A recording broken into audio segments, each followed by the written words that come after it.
Ке доцни овогодинешната жетва на ориз. Поради ладната пролет, собирањето на плодот ке се одложи најдоцна до крајот на октомври. Доколку и понатаму продолжи топлото време, прво ке се жнеат турските сорти. Новата жетва оризарите ќе ја стартуваат со старите проблеми. Неизвестност околу откупот и цената е оно што ги тишти земјоделците.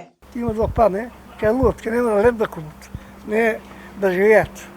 По колку сега ќе оди оризот? Колкава откупната цена арпата? Па слушай, сигурно ќе биде по 18 на 15 тук.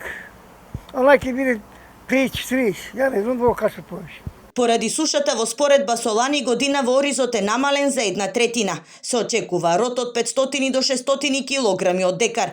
Приносите ќе бидат стандардни, калкулираат оризопроизводителите.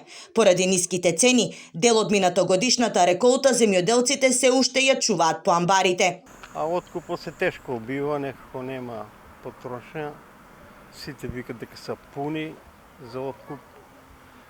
Стариот некој го продадоме, некој ни стое уште у амбарите и така. Вие имате ли од претходната реколта ориз? Па ја моментално немам, а сега скоро го дадо. Зорле, а има луѓе што стое уште не се го дадели. Неизвестно се уште постои кај лозарите. Стравуваат дека 60 до 70% од овогодинешниот род ќе им остане по лозјата. Бараат вишокот што ќе остане да го откупи државата, иако треба нека заврши на депониите. Засега најавените протести се ставени во мирување, со цел да се види како деновиве ќе тече откупот.